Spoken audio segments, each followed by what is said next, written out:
Illustration number 1. X, an employee of ABC company, get these benefits: basic pay, dearness allowance, bonus, other allowance, employer's contribution to PF. X work for 2400 hours per annum, out of which 400 hours are non-productive and treated as normal ideal time. അപ്പോൾ total 2400 hours work ചെയ്യുന്നുണ്ട്. 400 hours non productive ആണ്. അപ്പോൾ productive hours എന്ന് പറയുമ്പോൾ 2400 minus 400, 2000 hours ആണ് productive hours. You are required to compute the effective hourly cost of employee X.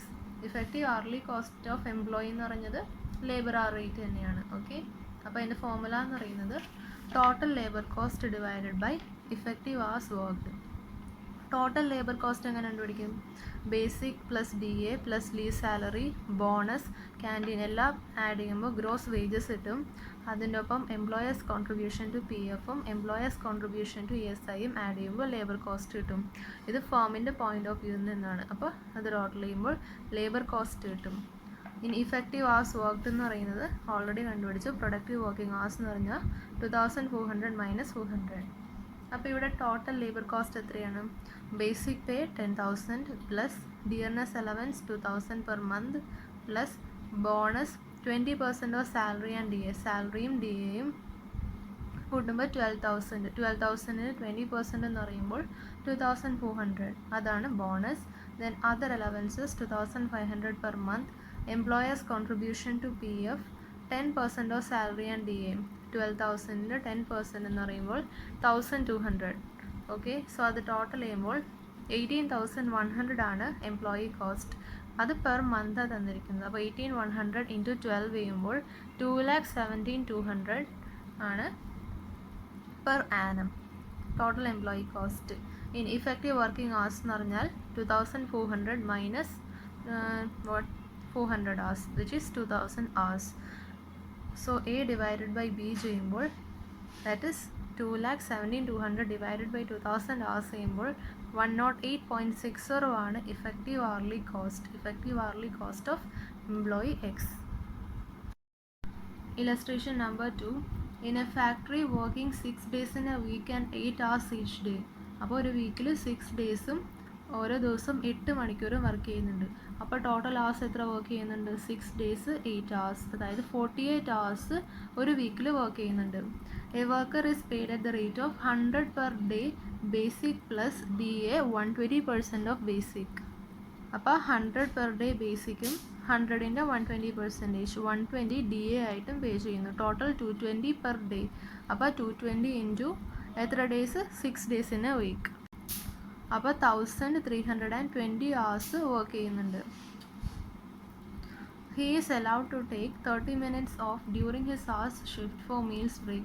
അപ്പോൾ 30 minutes break ഉണ്ട് and 10 minutes rest for rest. അപ്പോൾ total 40 minutes break എടുക്കുന്നുണ്ട്. Okay, 40 minutes 6 ദിവസം. അപ്പോൾ എത്ര വരും? 40 × 6 240 minutes ബ്രേക്ക് എടുക്കുന്നുണ്ട്. അപ്പോൾ 240 divided by 60 എത്ര hours ബ്രേക്ക് എടുക്കുന്നുണ്ട്?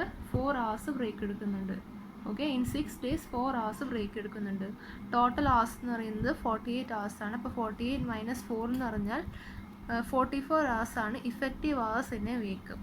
ഓക്കെ, ഇനി during a week his card showed that his time was chargeable to job X 15 hours, job Y 12 hours, job Z 13 hours. The time not booked was wasted while waiting for a job. In cost accounting, how would you allocate the wages of the worker? So നമ്മൾ wages allocate ചെയ്യണം. So നമ്മൾ total wages കണ്ടുപിടിച്ചു. Total effective hours 44 hours നമ്മൾ കണ്ടുപിടിച്ചു. Total wages 1,320 നമ്മൾ കണ്ടുപിടിച്ചു. ഇനി wage rate per hour എന്ന് പറഞ്ഞാൽ എന്തെന്നാ? Total wages divided by effective hours. 1,320 divided by 44 hours എന്ന് പറയുമ്പോൾ 30 ആണ് വേജ് റേറ്റ് പെർ hour. ഒരു hourന് കൊടുക്കുന്നത് 30 rupees ആണ്. അപ്പോൾ ഇനി നമുക്കിത് അലോക്കേറ്റ് ചെയ്യാം. Job X Y Z column വരക്ക allocation of wages in cost accounting. Job X 15 hours. അപ്പോൾ 15 hours into 30 rupees, 450 rupees job എക്സിന്.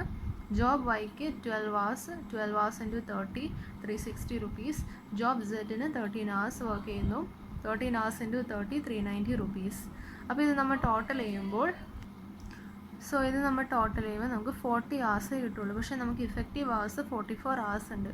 അപ്പോൾ ആ 4 hours wasted. It is charge to costing P and L account. 4 hours waste ആണ്. അതുകൊണ്ട് തന്നെ costing P and L അക്കൗണ്ടിലേക്ക് ഇത് charge ചെയ്യണം. Okay. Illustration number 3. Calculate the earnings of A and B from the following particulars for a month and allocate the employee cost to each job X, Y and Z. അപ്പോൾ നമ്മളോട് ചോദിച്ചിരിക്കുന്നത് A and ബിയുടെ ഏർണിങ്സും കണ്ടുപിടിക്കണം, പിന്നെ employee cost allocate ചെയ്യണം. Okay, തന്നിരിക്കുന്ന details നോക്കാം. Basic wages, dearness allowance, contribution to P F, contribution to ESI, overtime hours എക്ക് മാത്രമേ ഉള്ളൂ. The normal working hours for the month are 200. Overtime is paid at double the total of normal wages and dearness allowance. Employers' contribution to state insurance and provident fund are equal at rate with employees' contribution. 2 workers are employed on job X, Y and Z in the following proportion in തന്നിട്ടുണ്ട്. Overtime was done on job Y only. Okay. So ആദ്യം തന്നെ നമുക്ക് A and ബിയുടെ earnings calculate ചെയ്യാം. Earnings എങ്ങനെ calculate ചെയ്യുന്നത്? ആദ്യം തന്നെ basic plus DA, leave salary, bonus, canteen subsidy. അപ്പോൾ നമുക്ക് ഗ്രോസ് വേജസ് കിട്ടും. അതിൽ നിന്നും അവർ PF-ലേക്കും ESI-ലേക്കും കോൺട്രിബ്യൂട്ട് ചെയ്യുന്നത് മൈനസ് ചെയ്യണം. അപ്പോൾ അവരുടെ നെറ്റ് വേജസ് കിട്ടും. ഓക്കെ, അത് എംപ്ലോയിയുടെ പെർസ്പെക്റ്റീവിൽ നിന്നാണ്. എംപ്ലോയറിൻ്റെ പെർസ്പെക്റ്റീവിൽ നിന്നാണെങ്കിൽ കൂട്ടുമ്പോൾ അവർക്ക് ലേബർ കോസ്റ്റ് കിട്ടും. സോ ഇവിടെ നമ്മളോട് ഏർണിങ്സാണ് ചോദിച്ചിരിക്കുന്നത്, earnings of A and B. So ആദ്യം തന്നെ basic wages 10,000, 16,000. Dearness allowance, which is 50% of A, 50% B, 5,000, 8,000. Contribution to PF, basic wages വേണ്ടി കാൽക്കുലേറ്റ് ചെയ്യുന്നത്. അപ്പോൾ 800, 1,000, 280. Then contribution to ESI on basic wages 200, 320. Overtime hours ഒക്കെ നോക്കണ്ട. So നമ്മളങ്ങനെ earnings കണ്ടുപിടിക്കും. Basic wages plus dearness allowance minus contribution to provident fund minus contribution to ESI. പിന്നെ ഇവിടെ നമ്മളോട് overtime hours A work ചെയ്തു എന്ന് പറഞ്ഞിട്ടുണ്ട്. സോ അതിൻ്റെ പേയ്മെൻറ്റും എയുടെ ഏർണിങ്സിൽ കാണിക്കണം. അപ്പോൾ അതെങ്ങനെ കാൽക്കുലേറ്റ് ചെയ്യും? Overtime is paid at double the total of normal wages and dearness allowance. Normal wages and dearness അലവൻസിൻ്റെ റേറ്റിൻ്റെ ഡബിളാണ് പേ ചെയ്യുന്നത്. അപ്പോൾ ആദ്യം തന്നെ നമ്മൾ ലേബർ അവർ റേറ്റ് നമുക്ക് കണ്ടുപിടിക്കാം. ലേബർ അവർ റേറ്റ് കണ്ടുപിടിക്കുമ്പോൾ ബേസിക് പ്ലസ് DA ചെയ്യുക, അതേ divided by number of hours work ചെയ്യുമ്പോൾ ലേബർ അവർ റേറ്റ് കിട്ടും. അപ്പോൾ 10,000 പ്ലസ് 5,000 ഡിവൈഡഡ് ബൈ 200 ചെയ്യുമ്പോൾ 15,000 divided by 200 which is 75 rupee per hour എക്ക് കിട്ടും. ഓക്കെ, ഇനി എ ഇവിടെ 100 hours ഓവർ ടൈം വർക്ക് ചെയ്യുന്നുണ്ടെന്ന് പറഞ്ഞിട്ടുണ്ട്. So 75 overtime is paid at double the total of normal wages and dearness allowance. ഡബിളാണ് pay ചെയ്യുന്നത്. Okay, അപ്പോൾ 75 × 2 150 റുപ്പിയാണ് പേ ചെയ്യുന്നത്. പെർ അവർ പേ ചെയ്യുന്നത്.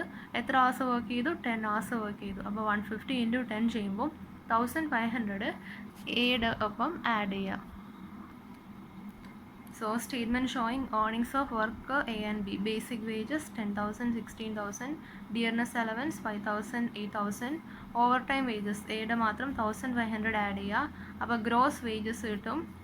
അതിൽ നിന്നും എംപ്ലോയീസ് കോൺട്രിബ്യൂഷൻ ടു പ്രൊവിഡൻറ്റ് ഫണ്ടും കോൺട്രിബ്യൂഷൻ ടു ESIയും മൈനസ് ചെയ്യുമ്പോൾ net earnings of workers A and B കിട്ടും.